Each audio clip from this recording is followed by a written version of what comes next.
सोनभद्र के चौपन ब्लॉक में अघोरी का किला स्थित है। यह किला पुरातात्विक महत्व का ही है और यहाँ से बहुत सी किंवदंतियां भी जुड़ी हुई हैं। बता दें कि प्राचीन यह किला है। सैकड़ों साल पुराने इस किले का इतिहास बहुत ही समृद्ध है, लेकिन अब यह किला जर्जर होने की स्थिति में है। राजा मुलागत और मंजरी की कथा इससे जुड़ी हुई है। इसके साथ साथ पुरातत्व के दृष्टि से भी यह किला काफी महत्वपूर्ण है, लेकिन रख रखाव न होने के चलते न तो यह पर्यटन का केंद्र बन पा रहा है और न ही यहाँ पर इसके रखरखाव संरक्षण के लिए कोई जागरूकता ही दी जा रही है।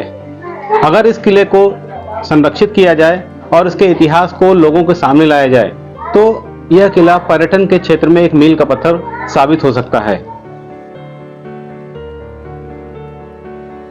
सोनभद्र के जिला मुख्यालय रॉबर्ट्सगंज से 25 किलोमीटर दूर और चौपन कस्बे से 8 किलोमीटर दूर सोन नदी के किनारे अघोरी का किला खंडहर के रूप में आज भी मौजूद है।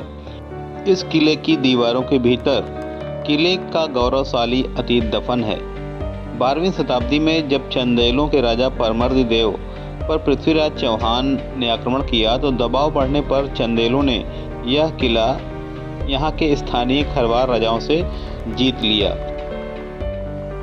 अघोरी बड़हर क्षेत्र में चंदेल बस गए और बाद में 17वीं शताब्दी पर इस किले पर मुगलों ने कब्जा कर लिया। इस किले के भीतर 1616 ईस्वी का एक शिलालेख भी है जिसे सामान्य रूप से नहीं पढ़ा जा सकता। यह संभवतः अरबी भाषा या फारसी भाषा में है।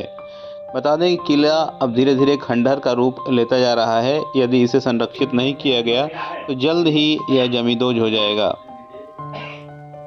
इसके बाद इस किले पर बड़हर स्टेट का राज्य हो गया और 1871 में 400 गांवों से 2 लाख रुपए का राजस्व अघोरी बड़हर जमींदारी के तहत वसूला जाता था।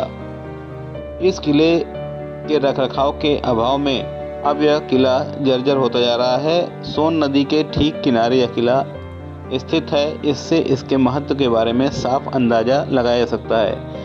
बहुत ही रहस्यमय यह किला है। बताया जाता है कि यह 5 खंडों में बना हुआ है जो एक के ऊपर एक बने हुए हैं। इस किले में जगह जगह आप देखेंगे कि खजाने की तलाश में लोगों ने इस किले की फर्श को, दीवारों को खोद दिया है, जिससे यहाँ पर आए दिन अराजक तत्व और किले को नष्ट करने वाले लोग आते रहते हैं और यहाँ के किले के स्वरूप को वो नष्ट कर रहे हैं। दूर से देखने पर यह किला बहुत ही जर्जर अवस्था में दिखता है। आसपास झाड़ियाँ भी इसके उग चुकी हैं जिसकी साफ सफाई के इंतजाम नहीं किए जा रहे हैं। हालांकि जिला प्रशासन ने अब यह घोषणा की है कि इस किले का रखरखाव किया जाएगा और इसको पर्यटन के एक स्थल के रूप में विकसित किया जाएगा, जिससे सोनभद्र का गौरवशाली अतीत भी लोगों के सामने आ सके। फिलहाल यह किला जर्जर होता जा रहा है कि इस किले के बाहर के हिस्से में एक देवी माँ का